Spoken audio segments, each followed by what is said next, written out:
She is an award-winning author, speaker, momentum coach, and lifelong educator. I want you to welcome to the stage Ashley Rose, your pianist, your speaker, your keynote, your homeschool mom, your farm raiser, your all of the above. Let's go, girl.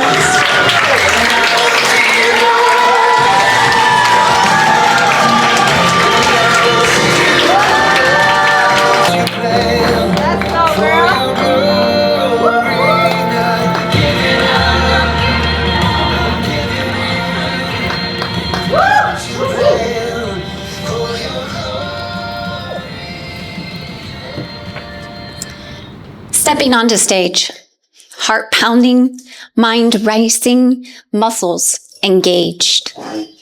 The spotlight hits, temporarily blinding me. Everything feels like a mirage, yet I, like a wave crashing to the shore, press through the moment and engage all that I am.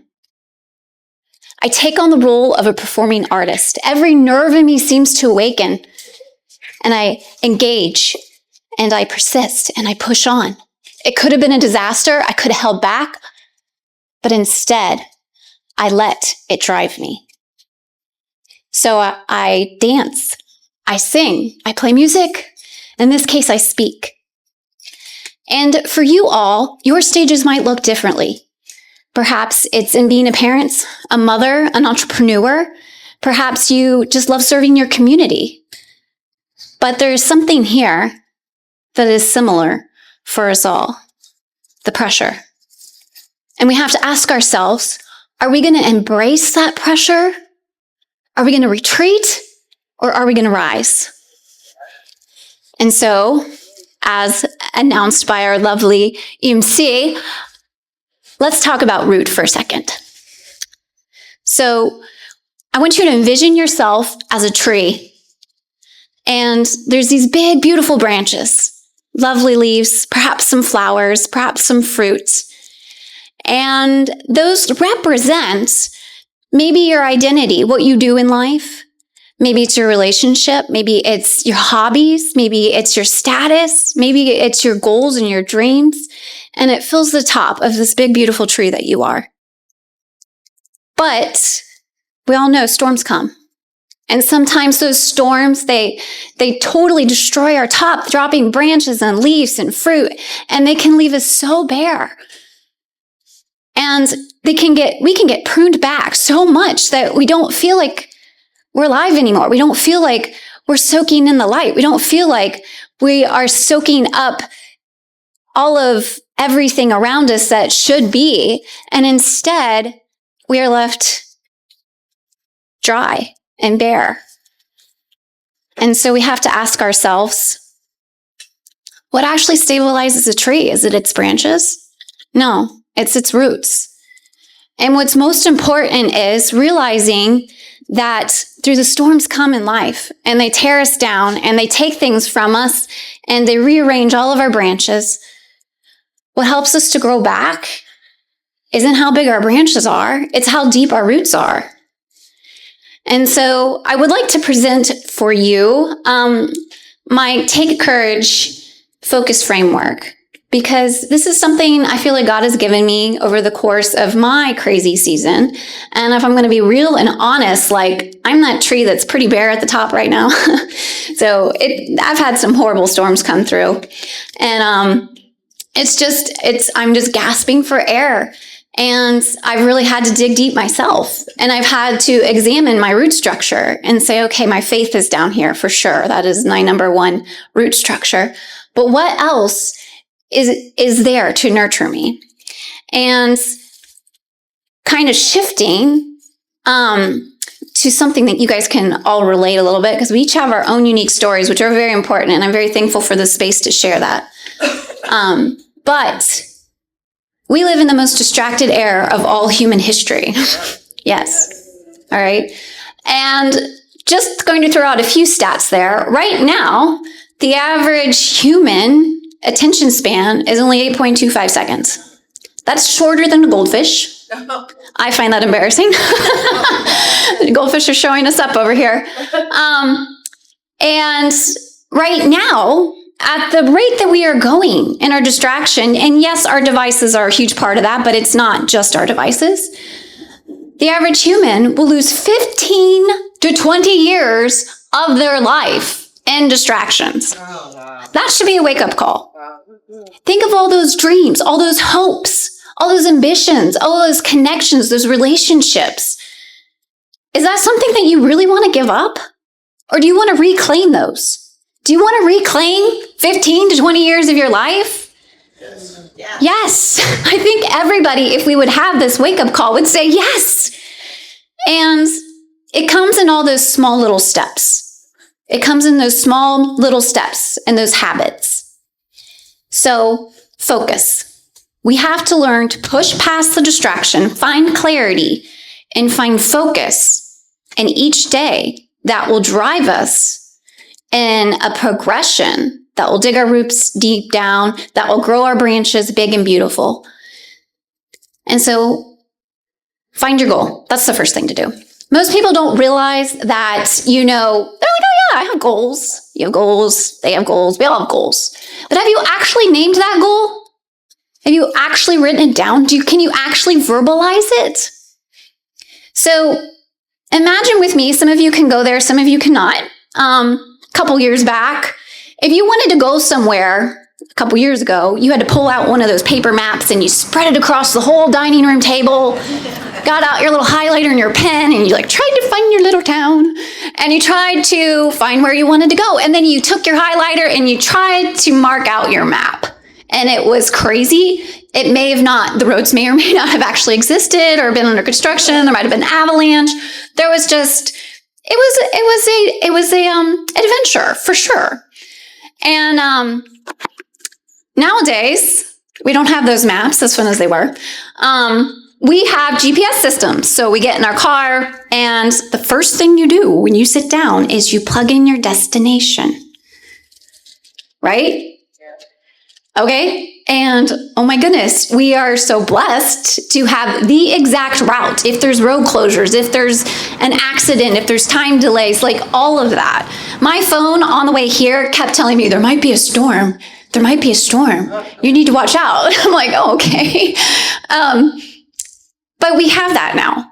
But science also shows that you are going to more likely follow through with your goals if you name it, write it down, tell somebody, actually put that destination on your map. Don't just think, oh yeah, it's not a lollygagging, driving Sunday randomly around. Find your goal, find that destination, mark it down. So then we have to organize our path. When I was a little girl, I was a country girl, so grew up deep in the country. And my family would visit the big city of Cincinnati on the holidays. And I was just so caught up in that because it was out of my normal experience. And there was bright lights, and there was bright sounds, and there was music, and there was people, and there was this huge train display, which Cincinnati was known for. And I was just loving it. And as I was leaving the city, I just kept looking. I was like, wow, look at all that stuff. It's so amazing. The sights, the sounds. And bam, I hit my face into a parking meter. Full on, just. And my family starts laughing hysterically. My cousin wouldn't stop laughing for 3 years. He liked to bring it back up to me over and over again. And yeah, it hurt. But I learned something important that day. You got to keep your eyes focused where you're going. Because if not, my question for you all, what is your distraction? What is your bright, shiny city? And what is your parking meter that you're about ready to run into? Ask yourself those important questions. You have to have an organized path. You have to take away those obstacles that are about ready to throw you off guard or give you massive bruises. Cultivate your time and habits. Okay, this kind of goes back to an earlier theme of what I was saying, but people don't choose their futures. Their habits do. Are you willing to admit that? So we have all these daily habits, and yes, they're daily distractions, But it's all of those little seconds that you spend with those daily habits that are actually creating your future. And if you're not willing to micromanage those habits, all of your little habits are going to choose your future for you. So I like to think holistically. So I am very much a strong supporter of core strength, mental, physical, spiritual. And for me personally, if I go about my habits of my day, I have to think, is this helping me? Is it creating a future that I want, or do I need to get rid of it? So think about those habits that you need to rearrange that are not helping your future at whatsoever, and be willing to lessen or get rid of it completely. Unclutter your mind and your soul. This is a big one. This is a big, deep one. And the things on this list can be very heavy. It can be unforgiveness. It can be, the shame, the lies, just the grief, all the things that just clutter the insides of our heart and our mind. And it's really hard to be a complete person if all of this just sits heavy on us. So to get the big picture of trying to get towards our destination, to trying to find our dreams and our future, we have to sit and we have to have moments where we're like, okay, unclutter that soul. What are some of those conversations that maybe you need to have with yourself or with others that would help you kind of cleanse some of that and get rid of some of that? Because that is a huge stumbling block and a huge hindrance to who you are as a whole person and the goals that you're trying to achieve. And then the S is to step forward boldly and bravely into your dreams. So I want to do something real fast because I love engaging an audience. All right, on the count of 3. Actually, first let me give you this quick picture. I want you to picture a strong, brave warrior with armor, ready for battle. And then I want you to picture someone sitting, looking at a beautiful galaxy. All right. And which person would you probably say, oh, they're courageous. All right. Keep that picture in mind. And then on the count of 3, I want you guys to yell charge with me. And I want it to be a long drawn out charge. Okay. Don't give me a wimpy one. You ready? 1, 2, 3. Charge! Ooh, good. Nice. My last audience wasn't so into it, and I was kind of sad. My point of having you all do that is that courage is only sustainable at that length, at that power for so long. And we often overlook the fact that courage often comes in the more subtle packages of contemplation, of sitting peacefully. This is courage. This is a courage that's sustainable. So when you go through your life and you hear people like me saying, take courage, remember that it's not just the bold, crazy, loud moments that we have. It's also those quieter moments that are very, very important. All right, so I have 6 children. I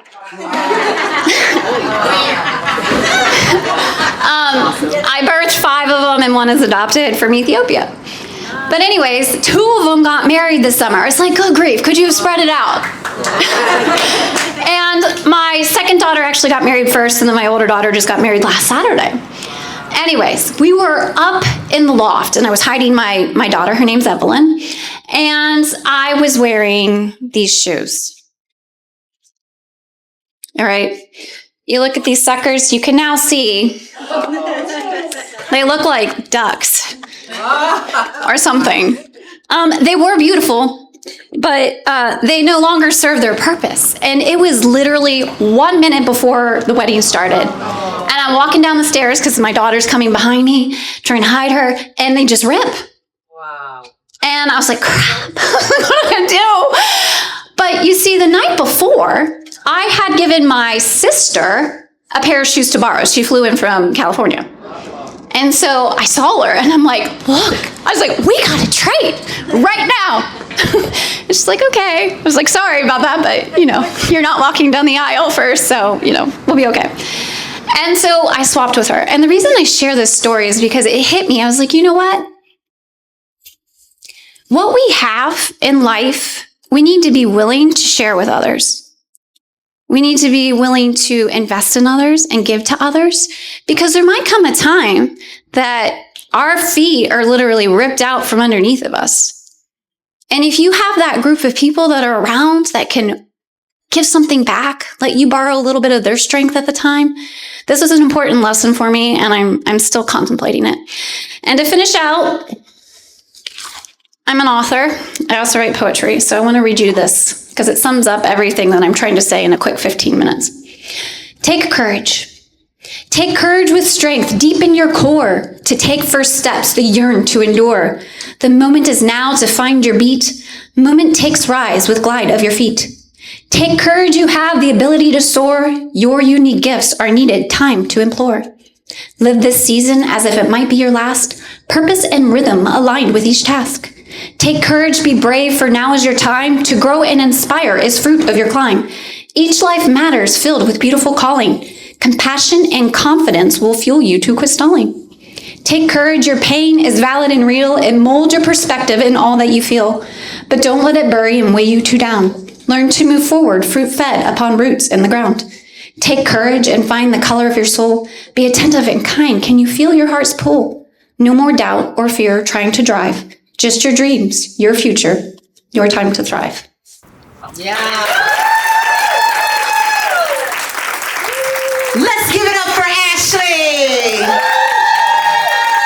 Come back and take your bow, ma'am. There we go. There we go. Yes, beautiful, beautiful.